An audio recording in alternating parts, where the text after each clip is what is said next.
परम पिता परमात्मा पूर्ण ब्रह्म सर्वसृष्टि रचनहार कबीर परमेश्वर जी, ये हम सब आत्माओं के पिता हैं। हम अपने पिता को भूलकर हम इस काल भगवान को अपना मान बैठे, जिस कारण से हम यहाँ इस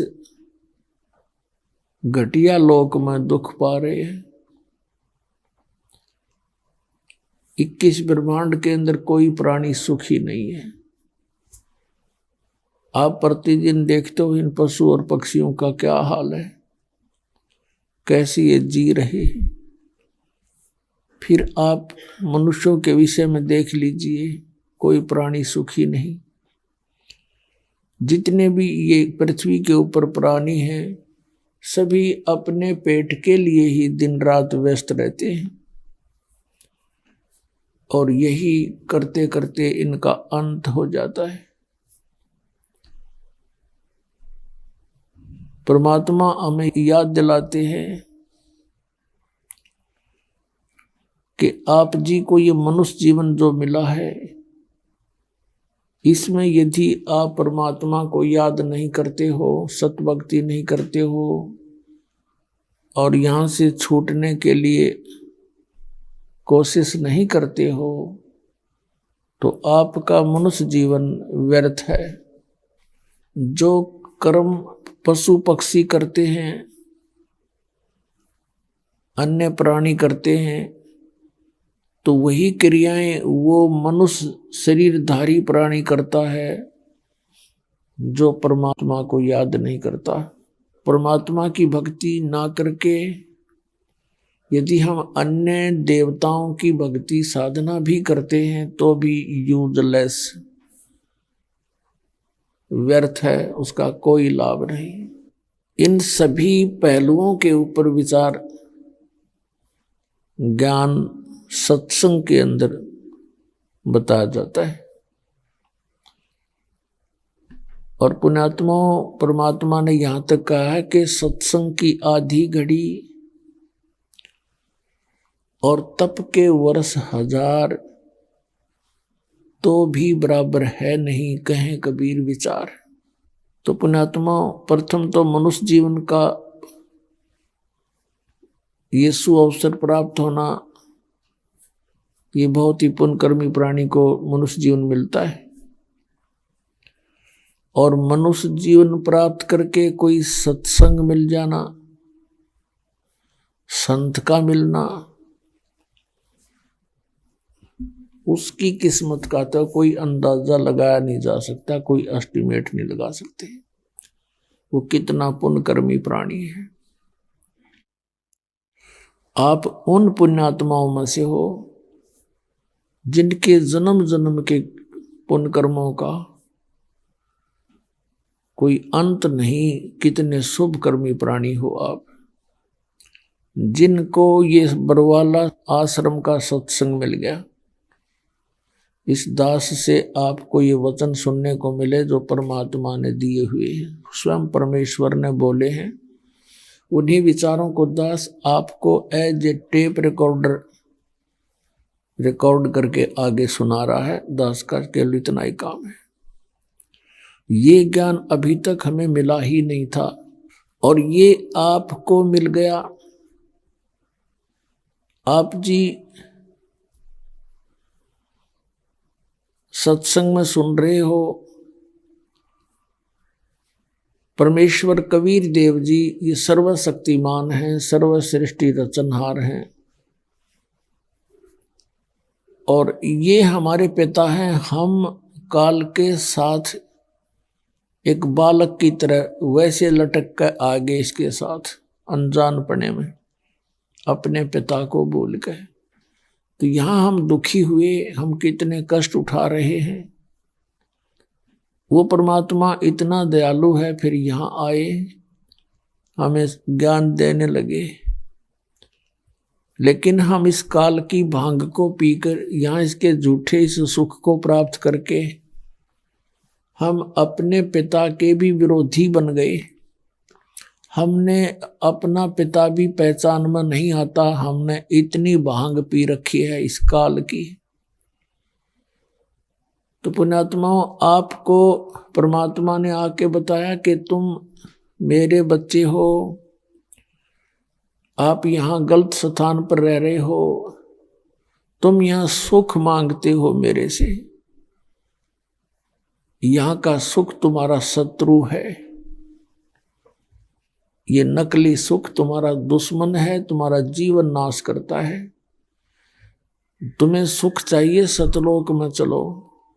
जैसे बच्चे विद्यालय में या यूनिवर्सिटी में, महाविद्यालय में, कॉलेज में, और वहाँ सुख से रहते हैं, वहाँ सब सारे सुख वहाँ चाहते हैं और पढ़ते हैं नहीं, शराब पीवें, सिनेमा देखें, अच्छे बढ़िया खावें और सो जावें।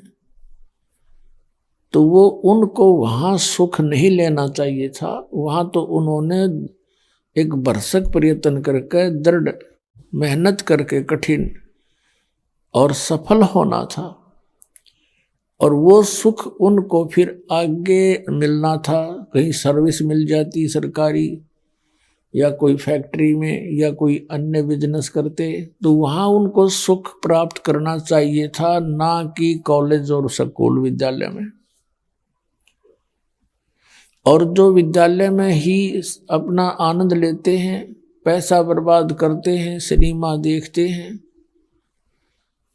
वो बच्चे, वो अक्षणिक सुख था उनका और जीवन नष्ट हो गया। फिर आजीवन कष्ट उठाते हैं। वो किसी का नौकर लगते हैं, कहीं मजदूरी करते हैं और कहीं धक्के खाते फिरते हैं। और जो बच्चे उस कॉलेज में मेहनत करके पास हो जाते हैं, सफल हो जाते हैं, उनको फिर वो सुख उससे भी अधिक आजीवन मिलता है। ठीक इसी प्रकार परमात्मा कहते हैं, यहाँ तुम जो सुख खोज रहे हो और तुम यहाँ आनंद ले रहे हो, कौन सा आनंद? घूटी का। दूसरा आनंद माया इकट्ठी करने का, और तीसरा आनंद मेरी संतान होगी।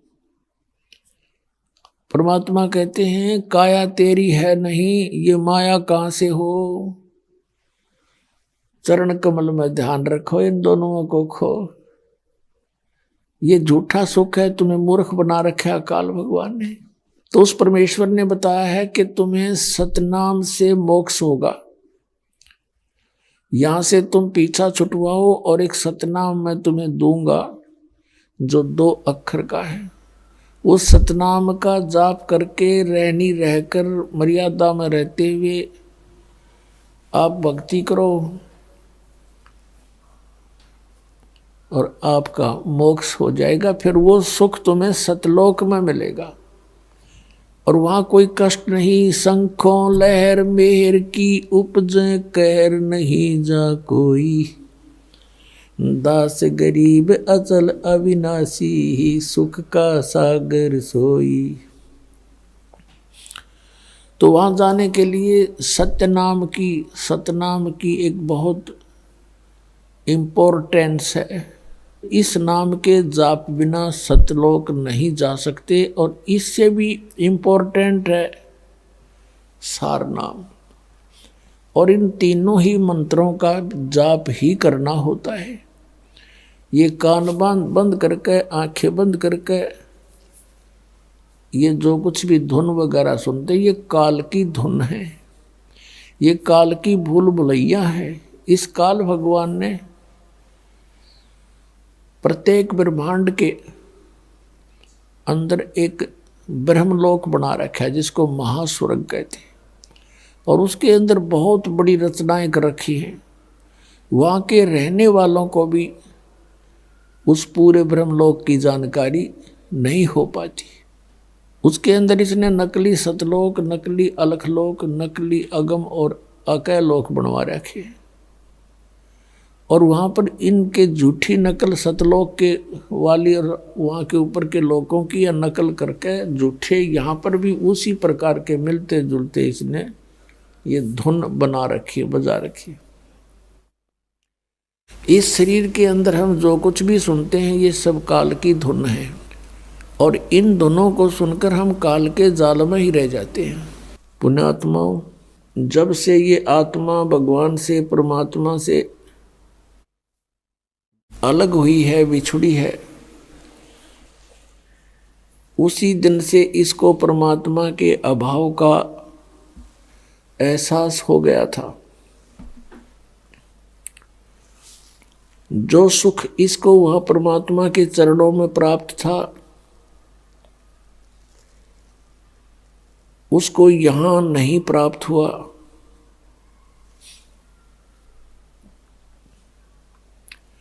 उसकी खोज में ये इधर उधर भटक रही है उसी दिन से। इसका कोई विकल्प इसको मिल नहीं रहा, इस कारण से इसने इस झूठे सुख को ही सुख मान लिया। इस काल भगवान ने हमें यहां उलझाए रखने के लिए हम एक दूसरे से जोड़ दिए, अपने ही रॉ मटेरियल से हम संतानोत्पत्ति करते हैं, उन्हीं को हम अपना मानकर उन्हीं में आसक्त रहते हैं, टाइम पास हो जाता है और ना जाने कब किसकी मृत्यु हो जाती है। छोटे छोटे बच्चे होते हैं, पिता की मृत्यु होगी, कोई और कमाने वाला नहीं, हाहाकार मचा हुआ है। जो लड़की उसके ब्याही थी उसका अब कोई वारिस नहीं, छोटे छोटे बच्चे, उनको कौन पाले और पोसे। जब तक हम ठीक रहते हैं तो हम इसको सुख मान रहे हैं, जब तक हमारे ऊपर कोई आपत्ति नहीं आती तो हम इसको सुख मान रहे हैं, और जिसमें ये आपत्ति आती है फिर हम डकरा डकरा के रोते हैं। कार कोठियों को हम सुख मानते हैं, अधिक संपत्ति को हम सुख मानते हैं। तो हमने यही विकल्प मान लिया यहाँ कि यही सुख है, लेकिन आत्मा फिर भी संतुष्ट नहीं है। राजाओं ने राज त्याग दिए कि ये सुख ठीक नहीं, उनको अच्छा नहीं लगा वो।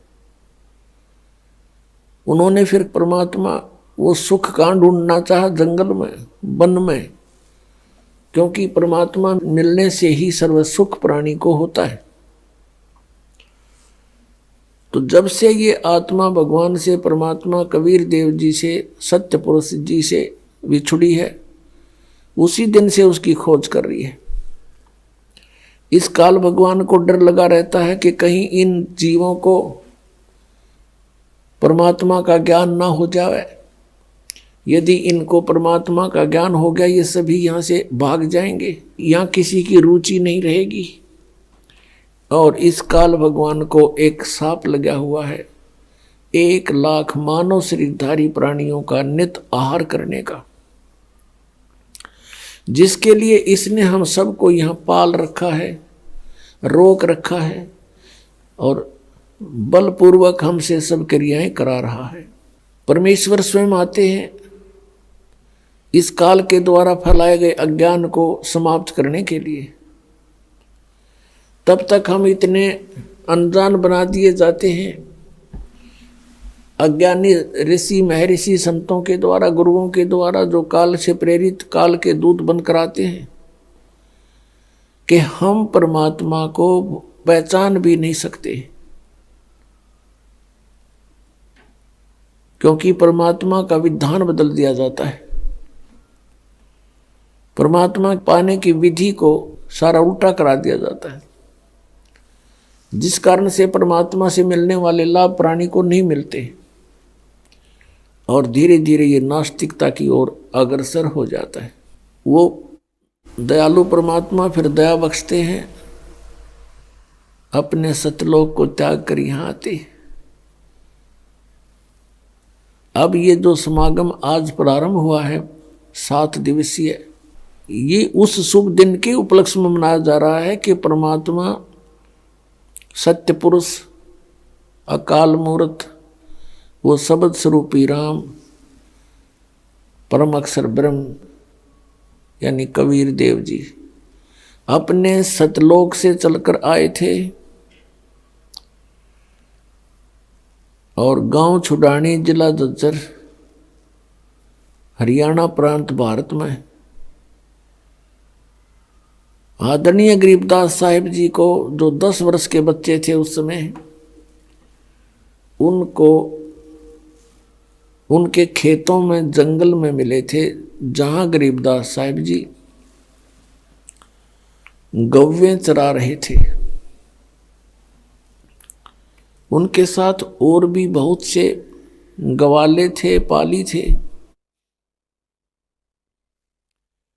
कुछ बड़ी आयु के भी थे, कुछ छोटी आयु के थे। गरीबदास जी सबसे छोटी आयु के थे। तो वहां परमात्मा सतलोक से चलकर आए एक साधु रूप में, एक जिंदा महात्मा के रूप में आकर के वहां उपस्थित हुए। थोड़ी सी दूरी पर वह सतलोक से आकर नीचे पृथ्वी पर उतरे। वहां से पैदल चलकर आ रहे थे। 10 वर्षीय गरीबदास जी, साथ में अन्य जितने पाली थे, 8, 7, 10 पाली और थे, कई सैकड़ों की संख्या में गौवें रखा करते थे। वो खाना खा रहे थे, सभी बच्चे और पाली, सभी गवाले खाना खा रहे थे। फाल्गुन उत्तरते की, फाल्गुन सुधी द्वादशी सन 1727 को वो परमात्मा आकर के वहां खड़े हुए, उनके पास विराजमान हुए, उपस्थित हुए। तो ग्वालों ने पूछा कि महाराज जी, हे महात्मा जी, आओ भोजन खा लो। वो भोजन खा रहे थे। परमात्मा ने कहा, भी भोजन तो मैं खा के आया हूं। फिर जैसे प्रसंग चलता है, पूछते हैं कहां से आए हो, कौन सा आपका गांव है। परमेश्वर ने कहा कि मेरा गांव सतलोक है और मैं वहां अपने गांव से खाना खा के आया हूं। उन्होंने पूछा, कितनी दूर है तेरा गांव यहां से बाबा जी। परमेश्वर ने कहा कि मेरा गांव 16 शंख कोस की दूरी पर है। ग्वालों ने सुना 16 कोस, एक कोस लगभग 1.25 किलोमीटर का होता है। इस बात पर उन्होंने विशेष ध्यान नहीं दिया। कहा कि ठीक है महाराज जी, खाना नहीं खाते तो दूध पी लो, क्योंकि गौवें बहुत शरीफ होती थी, जब चाहे उसका दूध निकाल लिया करते थे पाली। कुछ एक ऐसी गौवें भी होती थी। परमात्मा ने कहा, भी दूध अगर पिलाना चाहते हो तो कंवारी गाय का दूध पीता हूं मैं। वो ग्वाले कहने लगे, महाराज जी आप तो हमारे साथ मजाक करते हो, आपकी दूध पीने की नीयत नहीं है। कंवारी गाय कभी दूध देती है? तो परमात्मा ने कहा, यदि तुमने पिलाना है तो पिलाओ, नहीं तो हम चलते हैं। उसमें अतिथि और साधु संतों की सेवा बहुत किया करते हैं।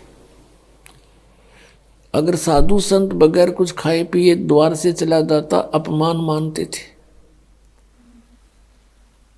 उस समय गरीबदास जी 10 वर्ष के बच्चे खड़े हुए और अपनी एक प्रिय बच्ची थी, गाय की बच्चिया, कंवारी गाय, उसका गले में बंधा हुआ रस्सा पकड़ कर लाए और कहा, देखो महाराज जी, ये कंवारी बच्चिया है, गाय है, इसके बच्चा भी नहीं हुआ है, ये दूध कैसे देगी भगवान।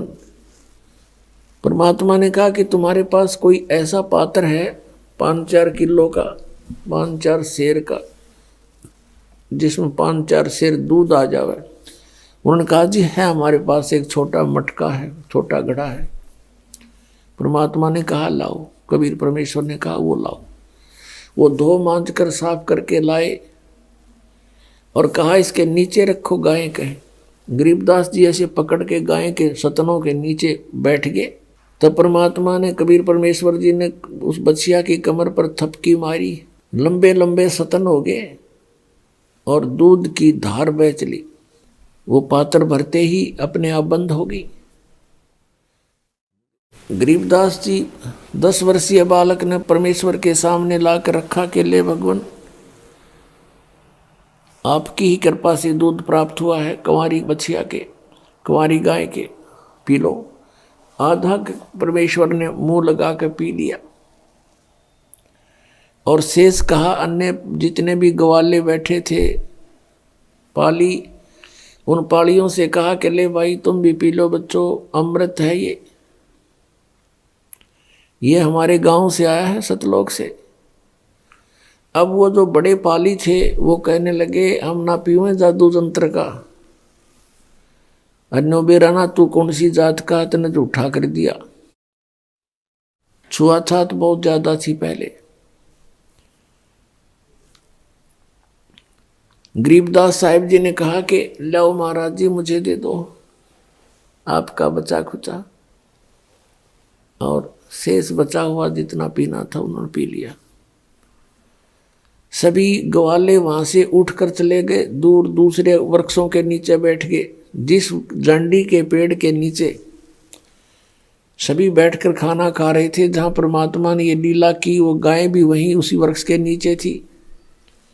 वो सब वहां से उठकर दूर चले गए कि ये पता नहीं कैसा जादूगर है और हमने पिए इसके झूठे दूध को। दूर दूर जाके बैठ गए। अकेले गरीबदास जी वहां पर रह गए। परमात्मा ने उस बच्चे को समझाना प्रारंभ किया कि बेटा तू बहुत अच्छी आत्मा है और भक्ति किया कर। तब गरीबदास जी ने कहा कि महाराज हम तो भक्ति बहुत करते हैं। किसकी भक्ति करते हो? कि हमारे यहाँ पड़ोस गांव में शिव का मंदिर है, शिव जी पूजते हैं, और भी कई बताई जैसा भी छठे महीने वर्ष में जो पूजाएं हम करते रहते हैं। तब परमात्मा कबीर देव जी ने उनको सब कहानी सुनाई, बताया कि बेटा जो साधना तुम कर रहे हो ये मोक्षदायक नहीं है। कोटि जन्म तो भर मत होगे, कुछ ना हाथ लगा रे। कुकर सुकर खरबया बोरे, कौआ हंस बुगारे। कोटि जन्म तू राजा की न्या, मिटी न मन की आशा। और भिक्षुकों के दर दर घूमया, ये मिला ना निर्गुण रासा। इंद्र कुबेर ईश की पदवी, ब्रह्मा वरुण धर्मराया। और विष्णुनाथ के पुर को जाके तू फिर भी वापस आया। असंग जन्म तन मरत्या होगे, जीवित क्यों ना मरे रे। द्वादश मद महल मठ बोरे, बोर ना दे धरे रे। दोजक बहिष्ठ सभी ते देखे, राजपाट के रसिया। तीन लोग से तरपत नाही, ये मन भोगी खसिया। सतगुरु मिले तो इच्छा मेटे, पद मिल पदे समाना। चल हंसा उस लोक पठाऊं, जो आदि अमर अस्थाना। चार मुक्ति जा चंपी करती, माया होरी दासी। दास गरीब अभय पद पर से, वो मिले राम अविनाशी। अब ये ज्ञान परमात्मा ने गरीबदास जी के अंतःकरण में फीड किया था, तो फिर गरीबदास जी ने आगे आके परमात्मा का दिया हुआ ज्ञान लिपिबद्ध करवाया। तो इस प्रकार गरीबदास साहिब जी को परम पूज्य परमेश्वर कबीर जी ने सर्व ब्रह्मांडों की रचना का ज्ञान कराया। बच्चा बड़ा ध्यान से सुन रहा है और फिर प्रेरणा हुई कि हे परमात्मा आप तो समर्थ हैं। जब आप एक कंवारी गाय का दूध निकाल सकते हो मालिक, आप सब कुछ कर सकते हो। छोटे से बालक का हुआ, बहुत बड़ी बात खटक गई उसका, और कहा परमात्मा मुझे अपना गांव दिखा दो, आप कहाँ से आए हो, मुझे भी ले चलो एक बार आपके गांव में। और गरीबदास साहिब जी ने पूछा कि प्रभु ये इतना स्वादिष्ट दूध मैंने कभी नहीं पिया। दूध डेली पीता हूं मैं, लेकिन जो दूध आज इस कंवारी गाय से मुझे प्राप्त हुआ आपकी कृपा से, ऐसा स्वादिष्ट दूध मुझे कहीं नहीं मिला। तब परमात्मा ने कहा बेटा ये यहाँ के लोगों का दूध नहीं, ये मेरे गांव से दूध आया था, सतलोक से। हे परमात्मा जब वहां का यहाँ कैसे पहुंचा, ये मेरी शक्ति का काम है। तब कहा मुझे भी एक बार आप ले चलो वहां पर। तब परमेश्वर ने उस आत्मा को साथ लिया, ब्रह्मा विष्णु महेश का स्थान दिखाया, उनकी सतीथि से परिचित कराया। यहाँ के न्यायाधीश जो सबका लेखा जोखा करता है, सबको दंड देना है या कोई स्वर्ग प्राप्ति करवानी है, जहाँ सबका अकाउंट होता है, वहाँ पहुँच गए गरीबदास जी को लेकर के। जो ही परमात्मा कबीर देव जी जिंदा महात्मा के रूप में, जिंदा संत कैसे होते, मुसलमानों के अंदर होते हैं, एक ओवरकोट सा पहनते हैं, एक काला सा ओवरकोट पहनते हैं घुटनों से नीचे तक का, और एक कच्छा पहनते हैं घुटनों से ऊपर तक का, और एक काला सा टोप ऐसे लंबे से ढंग से बना करके चद्दर का, वो ऐसी वेशभूषा वाले को जिंदा महात्मा कहते हैं। और परमात्मा जब भी जिस आत्मा को मिले इसी वेश में मिले हैं। जब वहां पहुंचे तो परमात्मा धर्मराज के दरबार में, यहाँ के चीफ जस्टिस के दरबार में पहुंचे 21 ब्रह्मांड के, और जाते ही धर्मराज ने कुर्सी त्याग दी, अपना आसन छोड़ दिया, और उसको परमात्मा का और ही रूप दिखाई दे रहा था, और एकदम खड़े हो गए और कहा, आओ महाराज बैठो। तो परमात्मा ने खड़े खड़े जैसे उच्च अधिकारी छोटे कर्मचारी अधिकारी के ऊपर को आदेश देता है, उस समय वो उसको डांट के तरीके से भी बोलता है।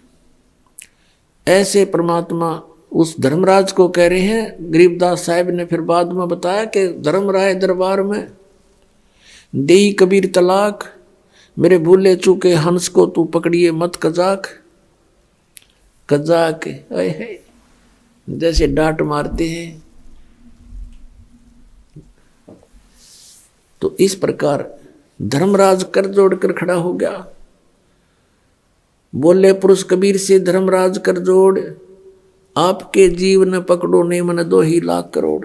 अब इस तरह अपनी समर्थता से परिचित कराया कि मैं क्या हूं। फिर वहां से निकल कर वहां पहुंचे परमात्मा जहां ये काल बैठा था 21वें ब्रह्मांड के अंदर, और जहां से सतलोक जाने का एक रास्ता है, वहां ये चौकस रहता है कोई प्राणी इधर से निकल ना जावे।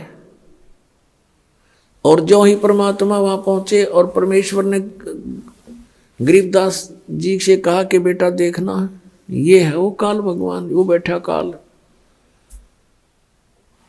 और ये कभी किसी के सामने नहीं आता, इसने प्रतिज्ञा कर रखी है। गीता जी अध्याय नंबर 7 के श्लोक 24-25 में ये कहता है, अर्जुन श्री कृष्ण में प्रवेश करके बोल रहा है कि अर्जुन मेरा ये वास्तविक रूप है, विराट रूप। जैसे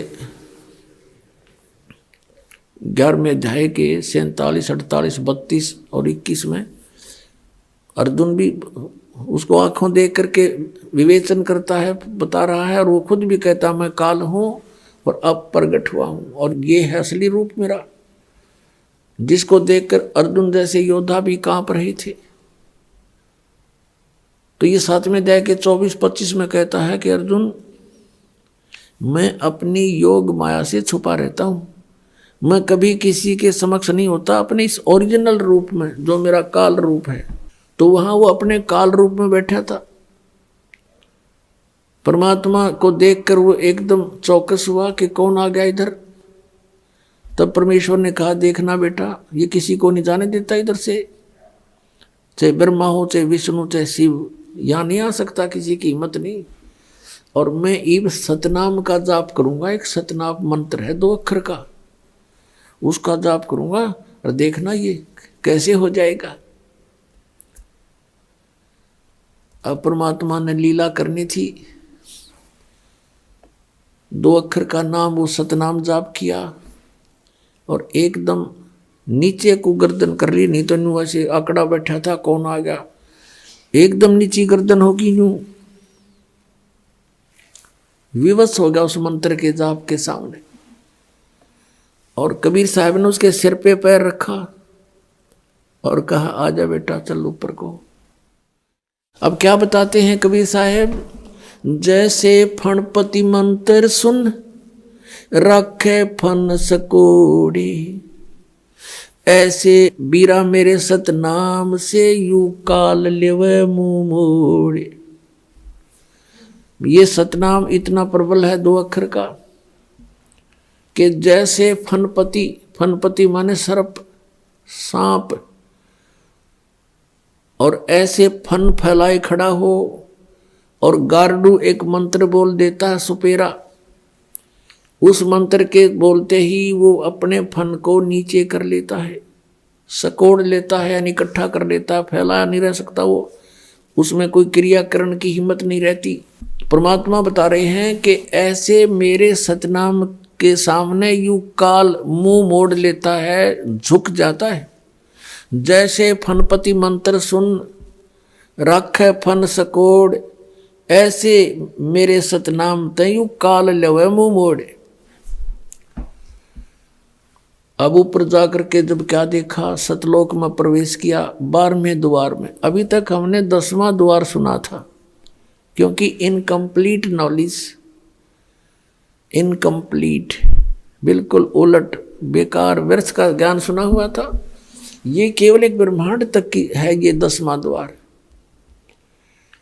और 11वां द्वार है जब काल के 21 ब्रह्मांडों को पार करके 7 संग ब्रह्मांड इस अक्षर पुरुष के उसमें प्रवेश करते हैं, वो है 11वां द्वार। और फिर 7 संग पार करके सतलोक में प्रवेश करते हैं, वो है 12वां द्वार। तो अभी इस शब्द में लिखा है, जैसा भी आपको सुना था, कि 12 मद महल मठ बोरे बहुर ना दे धरे रे। असंग जन्म तन मर्त्या होगे जीवित क्यों ना मरे रे। और 12 मध्य, 12 माने 12, मध्य महल मठ बोरे, वो परमात्मा का वो परम पद, वो सतलोक सनातन परम धाम वहाँ है वो मठ। मठ माने स्थान, जहाँ जाने के बाद बहुर ना दे धरे रे, जहाँ जाने के बाद साधक फिर लौट कर कभी संसार में नहीं आते, वो 12वां द्वार है। अभी तक ये जितने भी पंथ थे, जितने भी संत थे, परमात्मा परिचित संतों को छोड़कर वो केवल 10वें द्वार तक ही सीमित थे। वो काहे के सतलोक गए होंगे फिर, अंडरस्टूड है। जब सतलोक में प्रवेश किया, वो तेजों में लोक है। जैसे हीरा अपने आप चमकता है, ऐसे ही वो सतलोक अपने आप प्रकाशित है, सौ प्रकाशित है। और उसमें परमेश्वर कबीर देव जी, कबीर साहिब जी अपने अन्य रूप में विराजमान थे। जैसे आपने कबीर परमेश्वर जी का शब्द सुना है, करने नो दीदार मैल में प्यारा है। और लास्ट में फिर बताया है कि उस परमात्मा के एक रोमकूप में करोड़ सूर्य मिला दे, करोड़ चंद्रमा मिला दे। ऐसा उस एक रोमकूप का की रोशनी भी अधिक है। ऐसा सतपुरुष दीदारा है, सतपुरुष के ऐसे दर्शन है।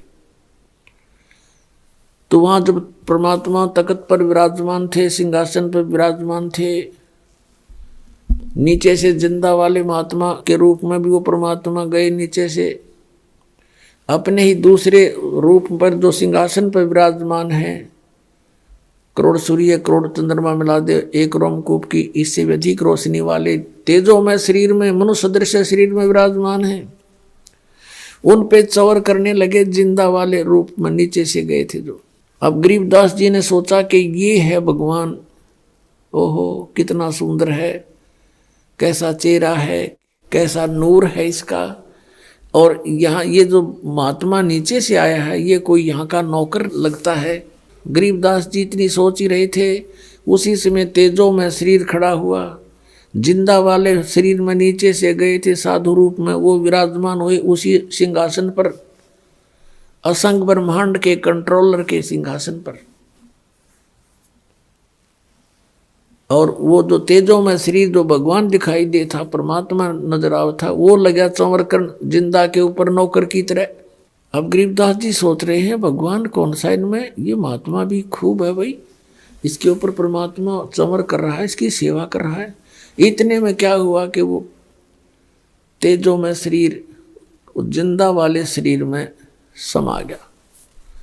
अकेले कबीर परमेश्वर जी जिंदा महात्मा के रूप में जो नीचे से गए थे वही विराजमान है। चमर अपने आप घूम रहा है ऑटोमेटिकली। तब परमेश्वर ने कहा कि बेटा मैं सारे ब्रह्मांडों का मालिक हूं, सब ब्रह्मांड मैंने रचे हैं, सभी प्राणियों जीवों की उत्पत्ति भी मैंने की है। फिर सारी कहानी बताई कि यहाँ से वो जो नर वहाँ दुख पा रहे हैं काल के लोक में, वो कैसे वहाँ गए। सारी कथा सुनाई कि तुम सभी यहीं रहा करते थे, ये सब के आपके मकान ये स्थान खाली पड़े हैं। जितनी प्राणी वहाँ गए हैं, चींटी से हाथी तक, रंक से राजा तक, ये सभी यहाँ रहते थे, ये सारे खाली पड़े इनके। इनमें मस्ती लगी, सुख था घना। और यहाँ एक ज्योत निरंजन नाम का अंडे से निकला हुआ प्राणी था, आत्मा था। उसने कुबद छाई एक पैर पे खड़ा होके तप करने लगा। उसके ऊपर ये सब आसक्त हो गए, उसकी उस ड्रामाबाजी को देखकर, उसकी एक्टिंग को देखकर, जो आजकल के लोग में कष्ट पा रहे हैं। मैंने बहुत बार उनसे कहा कि तुम मस्त रहो बच्चों, इसकी क्रिया को मत देखो। ऊपर से तो वो सावधान हो जाते थे, अंदर से कसक घनी बन गई, उस पर आसक्त हो गए, हृदय से चाहने लगे।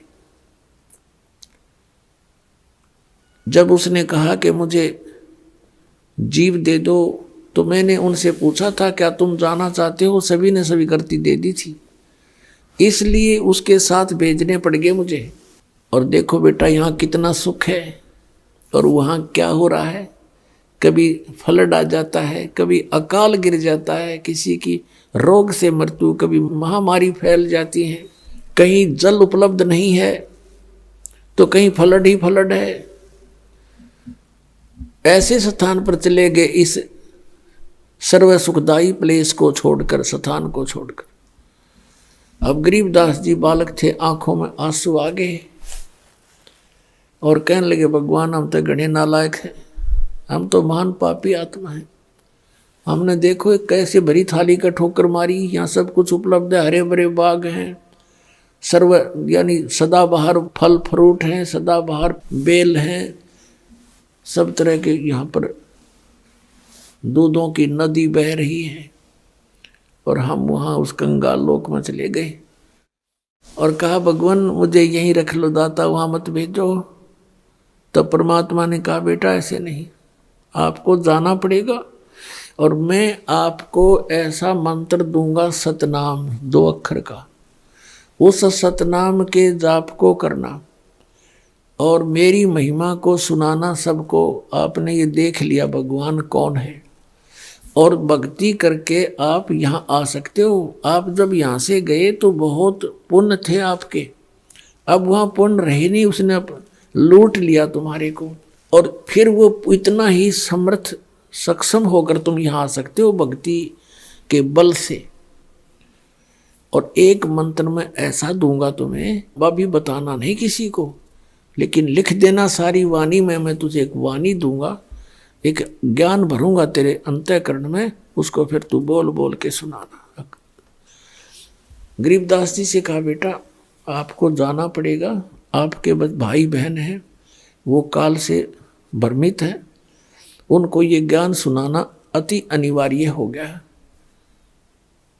तब गरीबदास जी ने कहा जो आपकी आज्ञा प्रभु, मेरे साथ रहना मालिक, बहुत गंदा लोक है वहाँ, तो विचलित हो जाऊं कहीं मैं परमात्मा।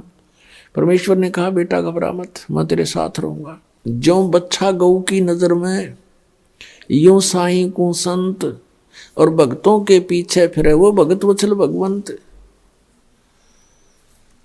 अब उधर से क्या होता है फिर बताया कि बेटा मैं 120 वर्ष बनारस में काशी में रहा हूं। 120 वर्ष में काशी में एक कबीर नाम से धानक जुलाहे रूप में लीला की मैंने, और मेरा उद्देश्य वहाँ था जनता को समझाना, तत्व ज्ञान बताना, और वो ज्ञान मैंने वहां लिपिबद्ध करवाया था अपने मुख से बोल के, यथार्थ ज्ञान। अब उसमें काल के दूत प्रवेश हो चुके हैं, उन्होंने उस वाणी को बहुत सा खराब कर दिया है, उस ज्ञान को। अब मैं तेरे अंदर वो ज्ञान पुनः भरूंगा और आप वहां जाकर इसको प्रकट करना, और आने वाले समय में आपके भाई बहन आत्माओं को, पुण्य आत्माओं को काम आवेगा। अब गरीबदास जी ने ये बात बहुत अच्छी लगी। उधर से क्या हुआ कि गरीबदास जी का शरीर वहीं पर रह गया था। जो गवाले थे, पाली थे, दूसरे गौवें चरा रहे थे, उन्होंने 1-2 घंटा के बाद देखा, क्योंकि उसमें टर्न होती है इन पालियों की, 2 घंटे, 1 घंटा वो गौवों को संभालेगा, 1 घंटा वो संभालेगा, इस साइड में वो, उस साइड में वो, कहीं किसी की खेती में ना नुकसान कर दें पशु, इस तरह। तो जब उसका नंबर आया गरीबदास जी का, 1-2 घंटे के बाद उन्होंने संभाला कि भी वो लड़का कहाँ है, बुलाओ। उसका नंबर आ गया, टर्न आ गई उसकी गौ घेरने की। वहां जाकर एक ने कहा, गरीबदास जी को गरीबू कहा करते थे, गांव में ऐसे ही बोलते हैं। और गरीबदास साहिब जी का मूल गांव तो करोथा है, जहां दास का आश्रम था, अब भी है। वहाँ मूल गांव तो वो था, और लेकिन वहाँ उनके नानके थे। गरीबदास साहिब जी की माता का कोई भाई नहीं था, और उनके पिताजी के जमीन बहुत घनी थी, 1400 एकड़ जमीन थी। तो गरीबदास जी के पिताजी को वहाँ घर जमाई रख लिया था गरीबदास जी के नाना जी ने, और गरीबदास जी का जन्म भी वहीं हुआ था, छुडानी गांव में। तो वो लड़की का लड़का था वहां पर। तो कहने लगे, अरे वो लड़की का लड़का कहाँ लाओ, बुलाकर। आके उन्होंने आवाज लगाई, अरे गरीबू आजा, तेरा नंबर आ गया। अब गरीबू तो पहुंच रहा सतलोक में, वो तो यहीं का मटेरियल था, यहीं छोड़ना ही था, वो छोड़ के चले गए। निकट सी जाके आवाज लगाई, ऐसे बैठे थे आसान, ऐसे आम व्यक्ति बैठ जाता है। निकट सी जाके आवाज लगाई, रे गरीबू खड़ा हो ले। बिल्कुल साथ जाके देखे तो जैसे समाधि लगाए बैठा हो, पकड़ के उस किसी ने हलाया जो बुलाने गया था, अरे भगत जी खड़ा हो। अब वो ऐसे गिर गए पीछे ने, देखा है तो मर गया, मृत्यु होगी। दूसरे पालियों को बुला, आ जाओ आ जाओ, तो मर गया लड़का। सब भाग कर आए, देखा सचमुच ये तो मर गया। अरे इसने जंतर मंत्र का दूध पी लिया, मरना तो था ही, बहुत मना किया हमने। अब उधर से गांव की तरफ भागे 2-3 पाली। गांव वहां से लगभग 2 किलोमीटर की दूरी पर था, छोटा सा गांव था। संदेशा मिलते ही सब सन्नाटा छा गया कि वो लड़की का लड़का ऐसे ऐसे मर गया, किसी बाबा जी ने जंतर मंत्र का दूध पिया दिया उसने, कुंवारी गाय का निकाल के।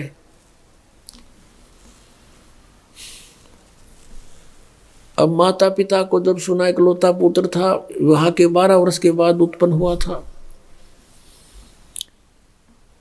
एकदम दोनों बेहोश हो गए। गांव के लोग उधर दौड़ लिए, जाकर देखा सचमुच लड़का मरा पड़ा है। उठा लाए वहां से, उसको उठा, कहने का भाव है कि शमशान घाट पर चिता पर रख दिया, लकड़ी डाल के जलाना शेष था। उसी समय परमेश्वर ने देखा कि ये तो इसके शरीर का नाश कर देंगे, और कहा बेटा जा तू जल्दी कर। उनको सेकंड के अंदर वापस भेज दिया। शरीर में प्रवेश हो गए। प्रवेश होते ही वो एकदम अपने आप जो बंधन बांध रखे थे शव के ऊपर टूट गए। ऐसी हलचल हुई, एकदम उठ गए, उठ के नीचे उतर के खड़े हो गए बच्चे। सब ने खुशी मनाई, लड़का जीवित हो गया, लड़का जीवित हो गया। लेकिन लड़का जीवित तो हो गया, लेकिन वो बोल कुछ और रहा था। पहले वाली वाणी नहीं बोल रहा था, भाषा नहीं थी। वो अमृत ज्ञान जो परमात्मा ने उनके अंतःकरण में फीड किया था, और आंखों देखा जो उन्होंने सब कुछ देखा था, अब वो बोल रहा था। झूठे सुख को सुख कहे ये मान रहा मन मोदे, ये सकल चबीना काल का कुछ मुख में कुछ गोदे। अब सब उससे पूछ रहे हैं बेटा क्या हो गया था, वो बता ही नहीं रहे कौन था वो बाबा जी तेरे को जंतर मंत्र का दूध पिला दिया। वो कहा करते थे अनंत कोट ब्रह्मांड का एक रति नहीं भारे, सतगुरु पुरुष कबीर हैं ये कुल के सिरजनहार। वो तो वाणी बोलने लग जाते, उनके प्रश्न का उत्तर वह देते नहीं थे। तो गांव वालों ने सोचा भी लड़का जीवित तो हो गया पर यू मेंटल हो गया, पागल हो गया। उनको बावड़ा कहने लगे गांव वाले, बावड़िया बावड़िया कहा करें गांव में, पागल हो गया पागल। ऐसे 3 वर्ष बीत गए और जहां भी घर वाले भेजे खड़ा खड़ा अपने वाणी बोल रहा, यही घंटों बोलता रहे। तो इलाज लूज भी करवाया, जंतर मंत्र झाड़े झूड़े लगवाए, जैसे गांव में ट्रीटमेंट होया करते थे। कोई वैद्य से दिखाया, सब कुछ कर लिया, लेकिन ऑल इन वेन, सब विफल हुए। तो सोचा कोई बात नहीं, या लड़की इस जैसा भी लड़का है इसको देखकर जीवित रहेगी, नहीं तो मर जाती है। अपना टाइम पास कर लेगी इस बावड़िए के साथ, ये सोचकर संतुष्टि कर ली उसके नाना जी ने और आसपास के सभी अन्य व्यक्तियों ने।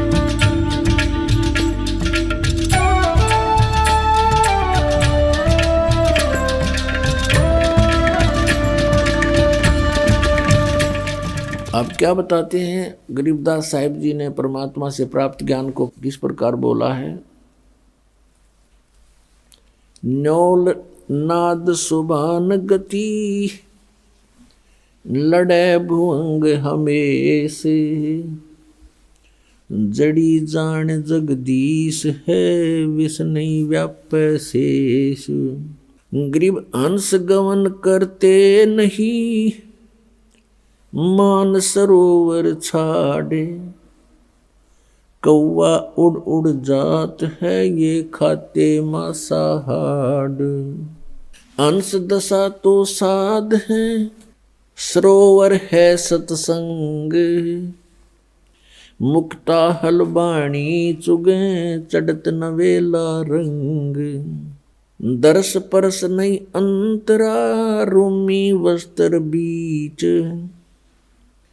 पारस लोहा एक डग ये पलटे नहीं अबीच। चार मुक्ति बैकुंठ बट सप्तपुरी सैलान, आगे धाम कबीर का हंस न पावे जान। गरीब मौन रहे मन नाल है, मौन रहे मगनाल है ये मार्ग बंकी बाट। सोन शिखर गढ़ सोरंग है कर सतगुरु से साट। पल से ती पल ना मिले भों लगे नहीं भों, बिच तकिया महबूब का परमेश्वर की सो। काशी काया मन मग हर दोहों के मध्य कबीर, काशी तज मगहर गया पाया नहीं शरीर। अब क्या बताते हैं, न्योल नाद सुभान गति ये लड़े भुअंग हमेश, जड़ी जान जगदीश है विष नहीं व्याप शेष। अंश गमन करते नहीं मान सरोवर छाड़, ये कौवा उड़ उड़ जाते हैं वो खाता मांसाहार। अब क्या बताते हैं कि जिस प्रकार नेवला, न्योल एक नेवला होता है, छोटा सा जानवर, करेलिए जैसा, उससे थोड़ा तगड़ा होता है, चूहे से बड़ा। एक कहते हैं न्योल एक सर्प के साथ युद्ध करता है। सर्प कितना बड़ा होता है, 5-5, 6-6 फुट का लंबा और तगड़ा मोटा। और न्योल एक बहुत ही छोटा सा जानवर होता है, चूहे जैसा।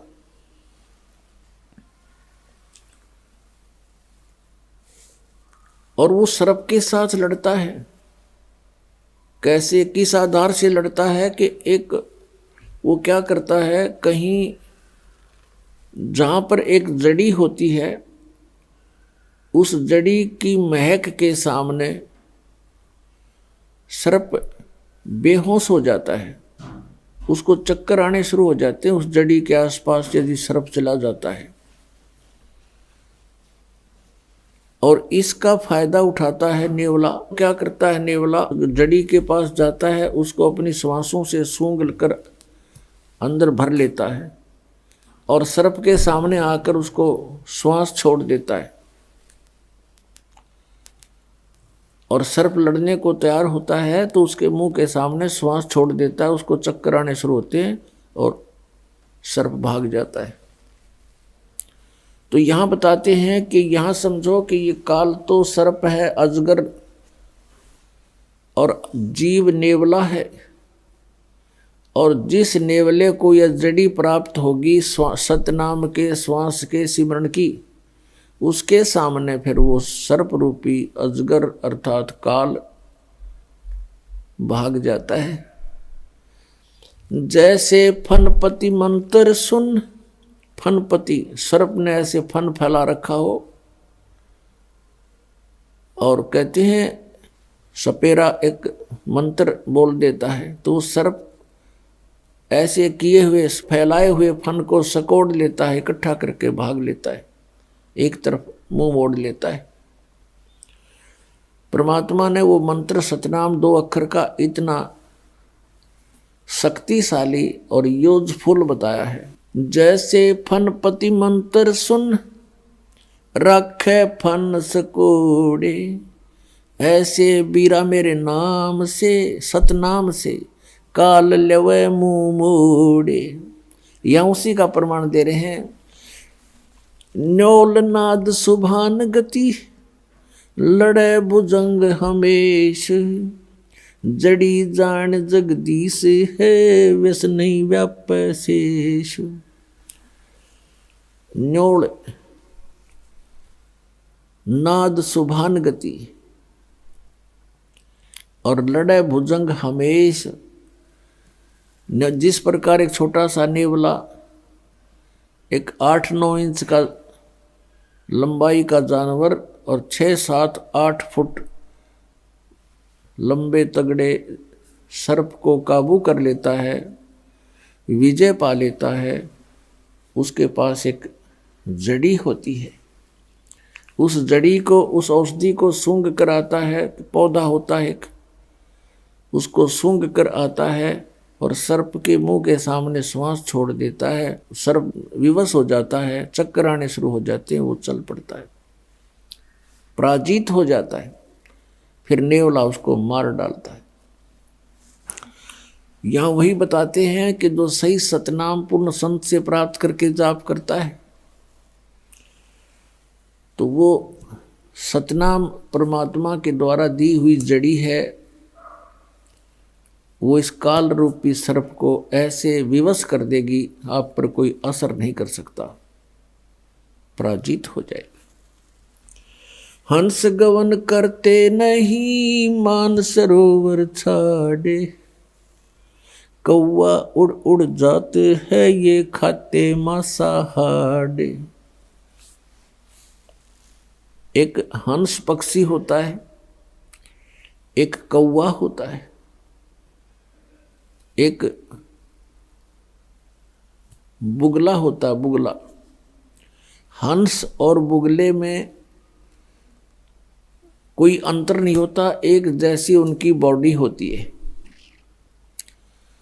हंस की और बुगले की कैसे पहचान की जा सकती है कि किसी सरोवर पर ये दोनों पक्षी हों, उनकी ये पहचान होगी कि बुगला तो खाएगा मच्छी, कीड़े मकोड़े, घोंघे, और हंस नहीं खाता, हंस केवल मोती खाता है। हंस के अंदर एक और पहचान, एक और विशेष गुण होता है कि जैसे आप एक गिलास दूध में एक गिलास जल मिलाकर हंस के सामने रख दो, वो अपनी चोंच से पीना प्रारंभ करेगा, दूध दूध को ग्रहण कर लेगा, जल एक गिलास ज्यों का त्यों रह जाएगा। उसके अंदर परमात्मा ने ऐसा गुण दिया है। कहने का भाव ये है कि जैसे अच्छी आत्माएं होती हैं जो परमात्मा की भक्ति करते हैं, वो विकार रूपी कीड़े मकोड़े नहीं खाते, जैसे शराब पीना, मांस खाना, अश्लील गाने सुनना और नाचा कूदी करना, बेमतलब के फंड बकवाद करना, ये समझो बुगले के लक्षण हैं। और हंस वो होता जिसने दूध और पानी छान लिया, अलग अलग कर लिया, भले और बुरे को पहचान लिया, कौन परमात्मा है, कौन सा मंत्र है जो मोक्षदायक है, कौन से कर्म हैं जो हमने करने चाहिए, कौन से कर्म ना करने चाहिए। जिस व्यक्ति ने ये दूध और पानी छान लिया, पहचान लिया, अलग अलग जान लिया, वो हंस तुल्य होता है। इसके अतिरिक्त वो बुगले के तुल्य प्राणी होते हैं। कहा कि हंस गवन करते नहीं, मान सरोवर छाड़, और कौवे उड़ उड़ जाते हैं, वो खाते मांसाहार।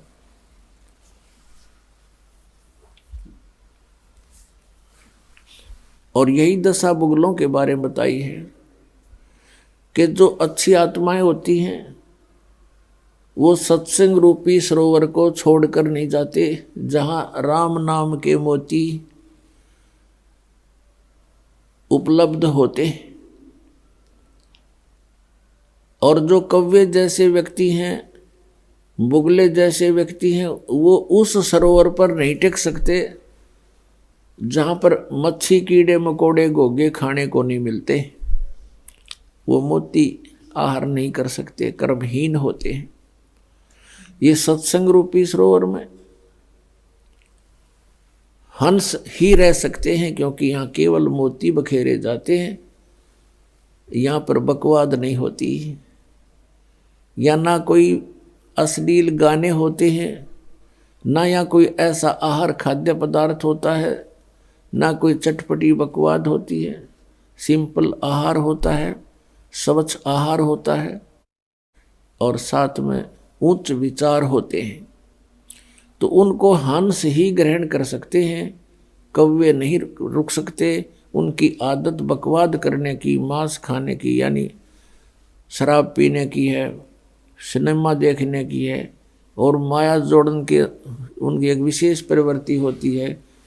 तो वो व्यक्ति सत्संग में नहीं रह सकते, वो यहाँ से तुरंत भाग जाते हैं। अंश दशा तो साध हैं, ये सरोवर है सत्संग, मुक्ता हलबाणी चुगे फिर चढ़े नवेला रंग। हंस दशा तो साधु हैं, साध सोए जो सीधा चाल है, बकवाद छोड़ दे साधु है, भक्ति करे सत भक्ति करे वो साधु है। कहते हंस जैसी दशा के तो ये संत हैं, भक्त हैं, और ये सरोवर है सत्संग, जहां उनको मोती, सतनाम रूपी सत्संग रूपी मोती प्राप्त कराए जाते हैं। और फिर चढ़त नवेला रंग, जितना अधिक सत्संग सुनोगे उतना ही अधिक आपका भाव भगवान में बनता चला जाएगा। फिर क्या बताते हैं, दरस परस नहीं अंतरा, रोमी वस्त्र बीच, पारस लोहा एक डग ये पलटे नहीं अभीच। क्या बताते हैं कि यदि सत्संग में भी रहते हैं, आ भी जाते हैं किसी कारण से, किसी के कहने सुनने से, तो वो ऐसे बताए हैं कि जैसे एक पारस पत्थर होता है, उस पारस पत्थर के साथ में अगर लोहे को लगा दिया जाए वो सोना बन जाता है। लगाने का मतलब है उससे ऐसे बिल्कुल टच होना चाहिए, ऐसे टच हो जाए तो सोना बना देता है। और उनके बीच में वो रखा निकट दिखाई देता है और बीच में जरा सा भी अंतर रह गया, यानी कहते रूमी वस्त्र अंतरा। एक उदाहरण दिया कि बिल्कुल बहुत ही पतले वस्त्र भी की मोटाई जितना भी अंतर बीच में रह गया दोनों के, वो लगते तो ऐसे जैसे बिल्कुल साथ लगे हुए, लेकिन वो सोना नहीं बन रहा क्योंकि उससे वो टच नहीं हो रहा। लगता है जैसे बिल्कुल साथ ही खड़ा है, रखा है, बिल्कुल टच हुआ है, लेकिन टच ना होने से अभी वो सोना नहीं बना। तो यहाँ बताते हैं, इसका भावार्थ बताते हैं कि जैसे कोई व्यक्ति सत्संग में आ भी रहा है और फिर सत्संग के उन वचनों को हृदय में उतार नहीं रहा, तो वो सत्संग में आता भी रहे उसके असर नहीं होगा, क्योंकि वो अभी मिला नहीं है। तो यहाँ बताते हैं कि दर्श परस नहीं अंतरा रूमी वस्त्र बीच, और पारस लोहा एक के डिग पर पलटत नहीं अबीच। अब जैसे किसी ने उपदेश भी ले रखा है, श्रद्धा है नहीं गुरुदेव के प्रति, तो वो रह अवश्य साथ रहा है लेकिन वो मिला नहीं है। जैसे परमात्मा अपने इतने में पढ़ते हो, बिन सतगुर मिले मोहे ना पावे, और वैसे मिले कैसे कि सतगुरु के साथ एक रस नहीं होता तब तक परमात्मा प्राप्ति नहीं होती। सतगुरु तो मिला हुआ है, नाम भी मिला हुआ है, हृदय में जगह है नहीं तो मालिक प्राप्ति नहीं हो सकती। भाव ये है कहने का। काया काशी मन मघर दोहों के मध्य कबीर, काशी तजमग हर गए पाया नहीं शरीर।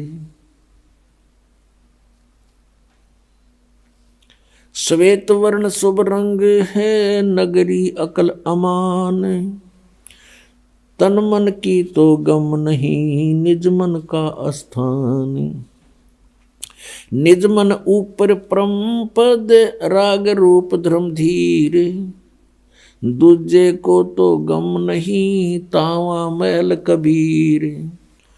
निज मन से ती मन हुआ मन से ती तन देह, देही में कछु ना हुआ तो नाहक लाई खे। बेरा साटे बेचिया बैरागर सुल्तान, मालन को जाना नहीं बेबुद्धि खेचा तान। शेर बेर पलड़ चढ़े एक पड़ा भोमाही, मालन और सुल्तान को हलकारे ले जाही। 2.5 लाख की पावड़ी एक पैसे का बेर, देख अदम सुल्तान को कैसे डारी मेर। 9 लख नानक नाद में 10 लख गोरख तीर, लाख दत्त संगी सदा चरणों चरच कबीर। 9 लख नानक नाद में 10 लख गोरख पासे, अंत संत पद में मेले ये करोड़ तेरे रविदास। रामानंद से लक्ष गुरु तारे सिसके भाए, चेलों की गिनती नहीं जो पद में रहे समाये। फिर पांडवों की यज्ञ में शंख पचायन टेरे, 12 कोट पंडित जहां पड़ी सबन की मेरे। करी कृष्ण भगवान को चरणामृत सो प्रीत, शंख पचायन जब बजा लिया द्रौपदी सीत। 12 कोट पंडित जहां और ब्रह्मा विष्णु महेश, चरण लिए जगदीश को जिसको रटता शेष। वाल्मीकि के बाल सम नाही तीनों लोक, सुर नर मुनि जन कृष्ण सुधिये पंडों पाई पोख।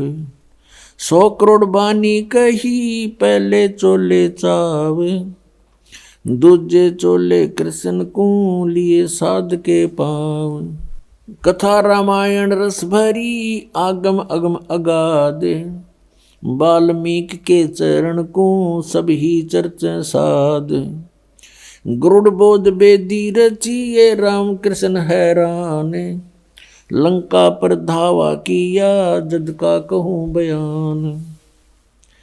उत्पत्ति पर लो जाते हैं ये अंत कोट ब्रह्मंड, जोग जीत समझाइया जब उदरे काग भूषंड।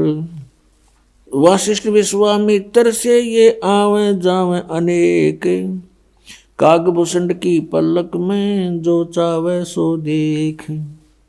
ऐसे कागभूषण हैं ये जोग जीत के दास, चर्चा ज्ञान सुनाए कर दीन्या पद में बास। दुर्वासा और मुनिंद्र का हुआ ज्ञान संवाद, दत्त तत्व में मिल रहे जागर विधानवाद। बौर समस्तर बेज को समझाए मंसूरी, सिमली पर साका हुआ पहुँचे तख्त हजूर। सिख बंदी सतगुरु सही चकवे ज्ञान अमाने, शीश कटा मंसूर का फेर दिया जद्दान। दीन दयाल मिले सुल्तान को बलक बुखार बादशाही, 18 लाख तुरा तजा पर से अलख अलाई। अब इसमें क्या बताना चाहा है आदरणीय गरीबदास साहिब जी ने कि 9 लख नानक नाद में और 10 लख गोरख तीर, लाख दत्त संगी सदा चरणों चरच कबीर।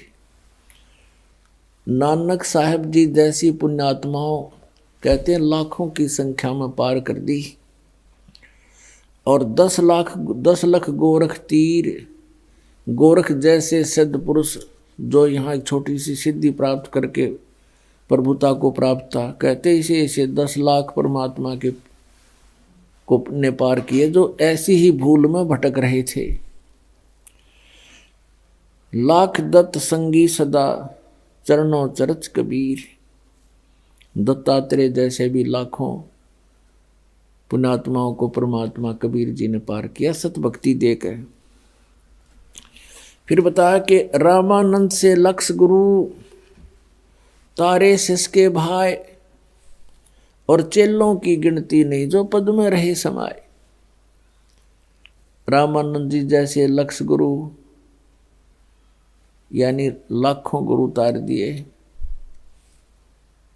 उनको शिष्य बनकर, उनका परमेश्वर रामानंद जी के शिष्य बन करके उनको सतमार्ग समझाया, और गुरु मर्यादा बनाए रखने के लिए अति आवश्यक जाना, इसलिए उन्होंने रामानंद जी को गुरु बना करके ये मर्यादा कायम रखी कि गुरु बिन माला फेरते, गुरु बिन देते दान, गुरु बिन दोनों निष्फल हैं चाहे पूछो वेद पुराण। अब क्या बताया है, काया काशी मन मघर, दोहों के मध्य कबीर, और काशी तज मघर गए पाया नहीं शरीर।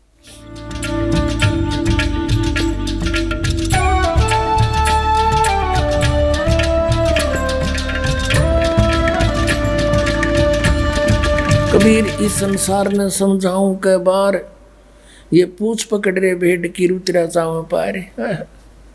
उसी वही वाणी जो की तू उनसे प्राप्त गरीबदास जी ने जो कहा तू उसी तरह भावार्थ कहा है कि भेड़ पूछ को पंडित पकड़े, ये भादो नदी विहंगा, गरीबदास व भाव जल डूबे जहाँ नहीं साध सत्संगा। भादुए के अंदर बहुत ज़्यादा वर्षा हुआ करती है, और इतनी वर्षा हो जाती है कि सभी छोटी नाली नदी बहुत भर के उमड़ के ओवरफ्लो हो के किनारों के ऊपर के भी बह के चलती है। परमात्मा कहते हैं ये संसार सागर ये संसार से पार होना समझ लो बादुए की नदी है, और उससे पार होने के लिए किसी गुरु ने विधि बता रखी है कि भेड़ की पूंछ पकड़ ले या तुझे पार करेगी। क्वाइट इम्पॉसिबल, बिल्कुल असंभव, वो क्रियाएं आपको दे रखी है इन नकली गुरुओं ने।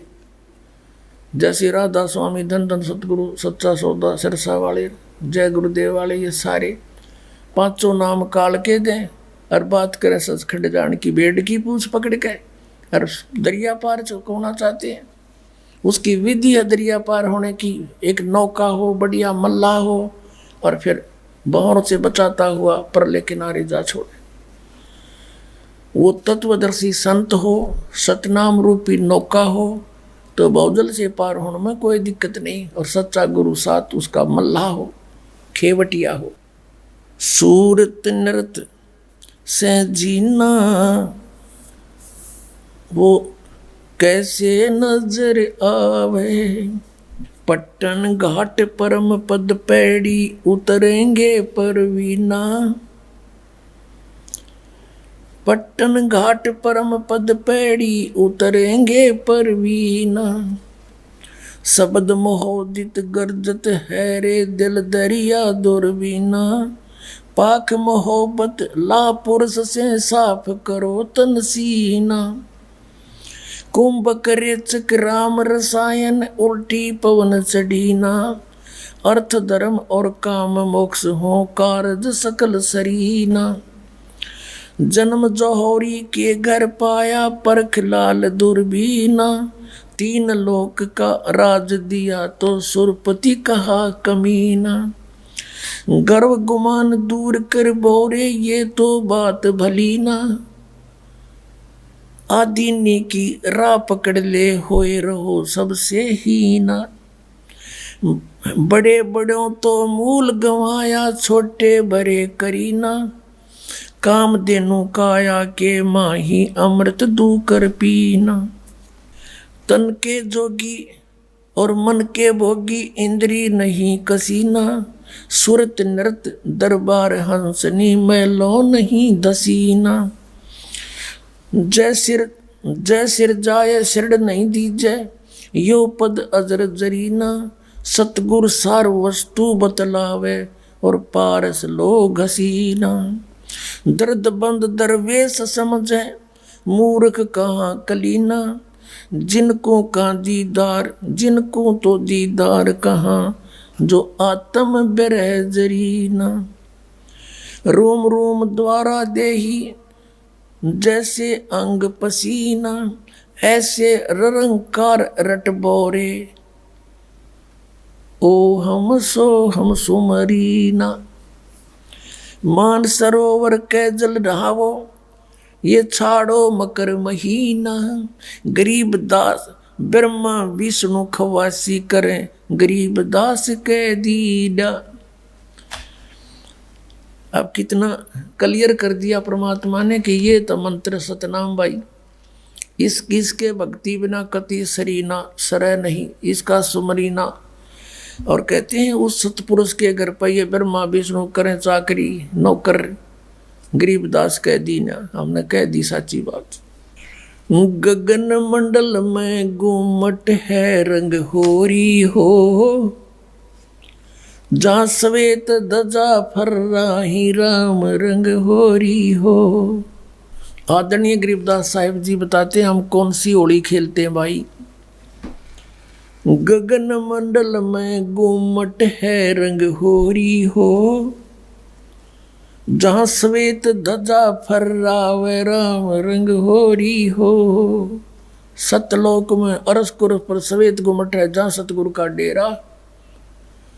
जैसे आपने ऋग्वेद मंडल नंबर 9 सूक्त 96 के मंत्र 18 में आपको दिखाया कि वो परमात्मा उस तीसरे मुक्ति धाम सतलोक में रहता है।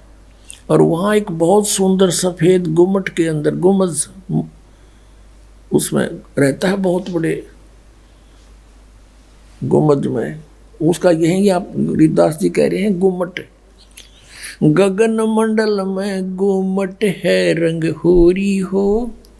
जहाँ श्वेत ध्वजा फहरावे राम रंग होरी हो, उसके ऊपर सफेद ध्वजा परमात्मा का झंडा फहरा रहा है। बुद्धि वाणी से अगम है रंग होरी हो, सुरत नृत जहाँ लावे राम रंग होरी हो। अब चले हैं नीचे से सभी शरीर के बताने लगे हैं। नाभि कमल ब्रह्मा भय रंग होरी हो, ये सर्जे विष्णु महेश राम रंग होरी हो। त्रिगुण माया बिस्तरी रंग होरी हो, और सकल परवेश राम रंग होरी हो। चंद सूरज पानी पवन रंग होरी हो, कच्छ मच्छ कूरम्ब राम रंग होरी हो। ओम मंत्र आदि है रंग होरी हो, ये रचे सकल आरंभ राम रंग होरी हो। तीन गुणन पर तखत है रंग होरी हो, पांच तत्व पर काश राम रंग होरी हो। सुर नर मुनि जन देवता रंग होरी हो, सावतरी और गौरी राम रंग होरी हो। लक्ष्मी विष्णु के संग है रंग होरी हो, कमलापति में बवर राम रंग होरी हो। किन्नर भूत पिशाच हैं रंग होरी हो, दान्य अंत अपार राम रंग होरी हो। राक्षस कारा सा कहूँ रंग होरी हो, रचे सकल परिवार राम रंग होरी हो। गण गंधर्व ज्ञानी गुनी रंग होरी हो, चतुर्मूड अनंत राम रंग होरी हो। ओम नाद अगाध है रंग होरी हो, अजब नवेला कंत राम रंग होरी हो। लख 84 जाति है रंग होरी हो, ये चार खानी के जीव राम रंग होरी हो। अंड्रज जेरज उद बुदा रंग होरी हो, श्वेत खान रच पीवे राम रंग होरी हो। अब क्या बता रहे हैं गरीबदास साहिब जी कि ये सभी राम नाम की होरी यानी भगवान को पाने की ट्राई कर रहे हैं। सावित्री, ब्रह्मा, विष्णु, कृष्ण जी, शंकर भगवान और सभी देवता, ये सभी मालिक को चाह रहे हैं, पर इनको रास्ता ठीक मिला नहीं।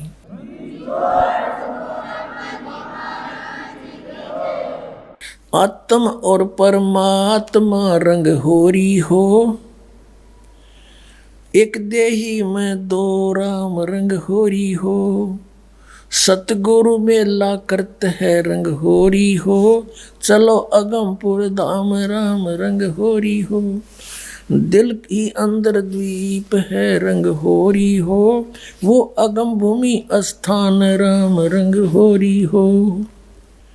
शून्य सरोवर हंस मन रंग होरी हो, वहाँ खेले फाग बसंत राम रंग होरी हो।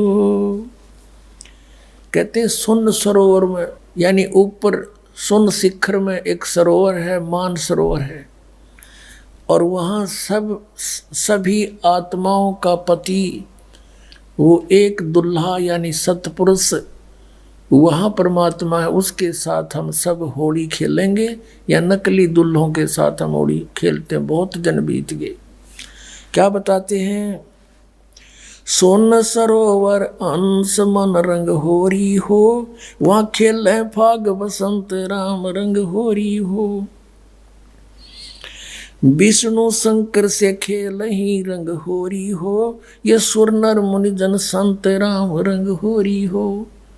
वो दुल्हा साहब एक है रंग होरी हो, ये दुल्हन शंख असंख राम रंग होरी हो। घाट बाट इनको पावे नहीं रंग होरी हो, वो अवगत मार्ग बंक राम रंग होरी हो। अब क्या बता रहे हैं कि सभी ये ब्रह्मा विष्णु महेश और सभी उस परमात्मा से होली खेलने के लिए फिर रहे हैं, ट्राई कर रहे हैं, और वो दुल्हा एक है सतपुरुष जिसको सभी खोज रहे हैं, और दुल्हन संख असंख राम रंग होरी हो, वो दुल्हा साहिब एक राम रंग होरी है। यानी उसी से खेलने बात बनेगी, उसी की प्राप्ति के लिए प्रयत्न करने से आपका जीवन सफल होगा। इसका कहने का तात्पर्य, आप किसी अन्य के साथ होली खेलते हो, जैसे एक तो इस यहाँ का जो त्योहार होली इससे मिलता जुलता एक उदाहरण दे रहे हैं कि जैसे आप जी अपने पति के साथ होली खेलती हैं या कोई और नाती से खेलते हैं। कहते हैं कोई तो ब्रह्मा जी को इष्ट मान कर उसकी पूजा कर रहा है, उसके होली खेल रहा है, कोई विष्णु जी से खेल रहा है, कोई शंकर जी से खेल रहा है, कोई हनुमान जी से खेल रहा है, कोई श्याम जी है, और कोई भैरव भूत बतालों से। कहते तुम इनसे होली खेल रहे हो, इसे कोई यूज नहीं। वो एक है होली खेलन जोगा सतपुरुष, उससे खेलो होली। ये नकली होली इन गिला खेलते हैं बहुत दिन हो गए, ये विनाशवान, तुम भी मृत्यु को प्राप्त हो जाओगे। श्रीमद् भगवत गीता अध्याय नंबर 4 के श्लोक नंबर 5 और 9 में गीता ज्ञानदाता कहता है, अर्जुन तेरे और मेरे बहुत जन्म हो चुके, तू नहीं जानता मैं जानता हूँ। फिर गीता जी अध्याय नंबर 2 के श्लोक 12 में कहा कि अर्जुन तू ये मत समझे कि तू और मैं और ये सभी राजा पहले ना जन्मे थे या आगे जन्म नहीं होगा, अर्थात तू और मैं और ये सभी सैनिक पहले भी जन्मे थे, आगे भी जन्म होगा। 10वें अध्याय के दूसरे श्लोक में गीता में कहा गीता ज्ञानदाता ने कि मेरी उत्पत्ति को न ये देवता जानते न ऋषि जानते, क्योंकि ये मुझसे उत्पन्न हुए हैं। तो पिता की उत्पत्ति को संतान नहीं जान सकती, दादाजी बताया करता है। तो इस काल की उत्पत्ति परमात्मा कबीर परमेश्वर जो सबका बाबा सबका दादा सबका जनक है, उसने आके बताया कि इसका भी जन्म होता है। तो ये खुद कहता है 18वें अध्याय के 62वें श्लोक में कि अर्जुन तो सर्वभाव से उसकी शरण में जा, उस परमेश्वर की शरण में जा, उसकी कृपा से तो परम शांति को और सनातन परम धाम को प्राप्त होगा। अब उस दुल्हे की ऊपर सतलोक में साकार परमेश्वर की गरीबदास जी आंखों देखा क्या बता रहे हैं, सवेत गुमट सिर सेरा रंग होरी हो। सफेद गुमट और सिर पर सेरा, जैसे दुल्ला का शेरे हुआ करें, मुकुट है मालिक का। सवेत गुमट सिर सेरा रंग होरी हो, और झलक किरण अनंत राम रंग होरी हो। सोन सलैली सैल है रंग होरी हो, पावन अटक पपील राम रंग होरी हो। कौन जुगत से पाई ये रंग होरी हो, सतगुरु के उपदेश राम रंग होरी हो। अब कहा कि कैसे उसको प्राप्त करें, कौन युगत से कौन साधना से उसको पावें, क्या युक्ति है उसके पाने की। उत्तर भी आप ही दे दिया कि सतगुरु कहे उपदेश राम रंग होरी हो, कि सतगुरु मिले और फिर वो आपको उपदेश दे। पुण्यात्मा ये अभिमान ना समझना, यथार्थ ज्ञान जानना कि इस पृथ्वी पर सतगुरु नहीं इस दास के अतिरिक्त, और सतगुरु बिना मोक्ष नहीं। अब ये झूठे गुरु भी हैं और ये अपने आप को सतगुरु भी कहलाते हैं। तो सतगुरु के कहने से, फीत लगाने से सतगुरु नहीं होते। जैसे कबीर परमेश्वर कहते हैं, खरना हो के हरि कब हो, सिंह की खाल उड़ाए। यदि गधे ने शेर की खाल उड़ा दे, वो शेर नहीं बन सकता, शेर जैसा जरूर दिखाई देता है।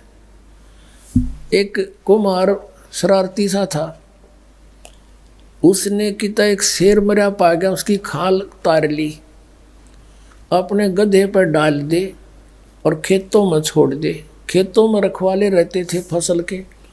वह चांदनी रात में उन्हें देखा कि वही कौन आ गया। पहले से सोचा कोई पशु आ गया, चल लठ लेकर गए। इतनी दूर से देखा चांदनी में शेर हवाई, सारे ने डांक ठोक दी, भाग गए गाँव में।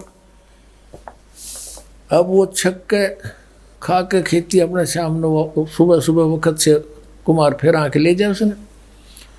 ऐसे कई दिन बीत गए, बहुत सा नुकसान भी हो गया। तो वो कहने लगे, अब गांव में चर्चा चली, आसपास के गांव में भी चर्चा गई कि भाई एक शेर आवे है, खेती घना नुकसान करे। और तो एक कुम्हार ने सुन ली, उसने सोचा भाई शेर खेती तो नहीं खा सकता, फसल तो खाता ही नहीं वो। फिर वो समझ गया कोई कुम्हार की जालसाजी है। उसने कहा भाई उस शेर को की पहचान तो मैं करवा दूंगा। तो गांव वाले बोले भाई कैसे, कि मेरे साथ चलो। बुरख वाले बोले ना भाई, रात के समय हम नहीं जाओ। उसने उनको समझा बुझा के तुम वृक्षों पर चढ़ जाइयो और मैं भी तेरे साथ चढ़ जाऊंगा, कुछ लीला करना चाहूँ, मेरी सहयोग दो। चल भाई, वो अपने 5-4 गधे आके ले गया उड़े, और वो छोड़ दिए फसल तो बाहर बनी में थोड़ी सी दूरी पे, और वो चढ़ गए वृक्षों पर। अब उसको भी डाउट था कि सचमुच शेर हो। तो थोड़ी सी देर में वो शेर आ गया, सब लोगों को देखो वो आ गया, वो आ गया, वो खाने लग रहा, खेती फसल खाने लग गया। अब थोड़ी सी देर में वो गधे जो थे उन्होंने बड़े सुर अपने लागे हर हर कर हो। तो उधर से वो शेर का भी उठी कोकू कोकू की ही, वो भी ला गया वहाँ से होचू करता हो उड़े आ गया। और वह खाल खोल उतर गई पड़ गई कितना हो, उड़े भाईचारा में आके खड़ा हो गया।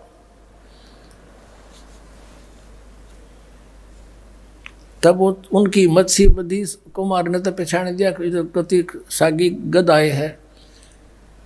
नीचे उतर का आया न बोला यू रहा थारा शेर भाई।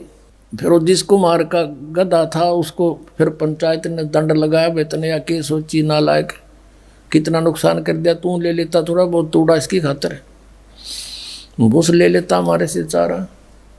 तो कहने का भाव ये है कि गधे और शेर का बोली तो मेरा पटेगा, सतगुरु का पता नकली और असली का इस ज्ञान से पता चलेगा। ये बोली है, बोली से पता चलेगा कौन सतगुरु है, कौन सतगुरु नहीं है, कौन नकली है, कौन असली है। अब क्या बताते हैं, खेचरी भूचरी चाचरी रंग होरी हो, खेचरी भूचरी चाचरी रंग होरी हो, और अकल अगोचर जान राम रंग होरी हो, उन मनी घर आसन करो रंग होरी हो, ओ पावे पद निर्वाण राम रंग होरी हो, 12 दल में बैठिए रंग होरी हो, उल्टा नाभ समो राम रंग होरी हो, तिरकुटी भंवर गुंजार ही रंग होरी हो, और स्वर्ण कलश को बह रंग होरी हो, अमृत धारा बरस ही रंग होरी हो, ये पीवन संत सुजान राम रंग होरी हो। फिर क्या बताते, नाम की सरवर ए नहीं रंग होरी हो, होता मूल उचारे राम रंग होरी हो। कहते हैं कि ये चाचरी भूचरी खेचरी उन्मनी इनसे मालिक प्राप्ति नहीं है, नाम की सरवर है नहीं रंग होरी हो, यानी नाम की बराबरी कुछ नहीं कर सकता, नाम से जो लाभ होगा। नाम की सरवर है नहीं रंग होरी हो, होता मूल उचारे राम रंग होरी हो, यानी जिसके पास वो मूल मंत्र है, मूल ज्ञान है, मूल नाम है, उससे लाभ होगा। फिर बताते हैं, काल कर्म का नाश कर रंग होरी हो, अजप्पा जाप जपै राम रंग होरी हो। अजप्पा श्वास उश्वास से, पान अपान में भेव राम रंग होरी हो, तन मन की जपेस राम रंग होरी हो, श्वासा सुमरण कीजिए रंग होरी हो, ऐसे हो परवेश राम रंग होरी हो। कहते श्वासा सिमरण कीजिए, श्वास उश्वास से सिमरण कीजिए, ऐसे प्रवेश होगा उस महल में जहाँ सब सखियों का दुल्हा रहता है। श्वासा सुमरण कीजिए रंग होरी हो, ऐसे हो परवेश राम रंग होरी हो। नाम की सरवर है नहीं रंग होरी हो, होता मूल उचार राम रंग होरी हो। काल कर्म का नाश करे रंग होरी हो, अजप्पा जाप जपंत राम रंग होरी हो। ओम सोहम नाद भरे रंग होरी हो, ये परख नवेला कंत राम रंग होरी हो। ये सतनाम बताया है कि इससे उस नाम के द्वारा श्वास उश्वास के सिमरण जप्पा जाप से उस सतलोक में जाया जाएगा। मन राजा खेलन चला रंग होरी हो, त्रिवेणी के तीर राम रंग होरी हो। मन राजा खेलन चला रंग होरी हो, पर पटन की सैल राम रंग होरी हो। पावन टके पपील के रंग होरी हो, ये पंडित लादे बैल राम रंग होरी हो। जावा महल कबीर का रंग होरी हो, राई ना ठहराव राम रंग होरी हो। चार वेद पंडित पढ़ा रंग होरी हो, ये 52 अक्षर लेख राम रंग होरी हो। वो अक्षर याम नहीं रंग होरी हो, वो रहे सतलोक में राम राम रंग होरी हो। इसमें क्या बताया है कि इन तुम चारों वेदों में वो मंत्र नहीं है जिससे परमात्मा मिले। कबीर साहब कहते हैं वेद हमारा भेद है, मैं ना वेदन के माही, और जौन वेद से मैं मिलूँ ये वेद जानते नहीं। वो वेद कौन सा है? सूक्ष्म वेद, उसमें परमात्मा के पाने का विधान सतनाम लिखा है क्लियर। इन वेदों में वो सतनाम नहीं है। परमात्मा कहते हैं सो हम शब्द हम जग में लाए, और सार शब्द हमने फिर भी गुप्त छिपाए। कागज कलम कलेस है रंग होरी हो, वहाँ शाही का नहीं काम राम रंग होरी हो।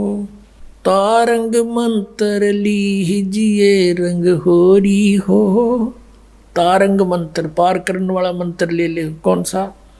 तारंग मंत्र लीजियो रंग होरी हो, यो सतनाम का नाद राम रंग होरी हो।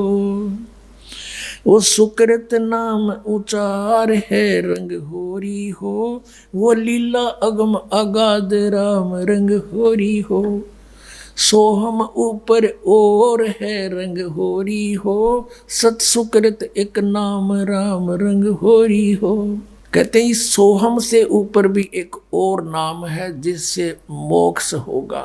ओम सोहम मध्य है रंग होरी हो, वो मूल मंत्र पावे राम रंग होरी हो। कहते इन मंत्रों से भी अलग वो एक और सार नाम है, मूल मंत्र है, वो नहीं मिलाते, ये भी यूजलेस है। ओम आनंदी लहर है रंग होरी हो, ये सोहम मुक्ता संद राम रंग होरी हो। अपनात्मा ये है सूक्ष्म वेद, जो इस चारों वेदों से भी जटिल ज्ञान है। हर सिंपल लैंग्वेज में ज्ञान का और लैंग्वेज का कोई मेल नहीं होता। वही ज्ञान किसी भी लैंग्वेज में हो, पर उस ज्ञान के का जानकार तत्वदर्शी संत हो, वो सब साफ कर देता है, समझ लेता है।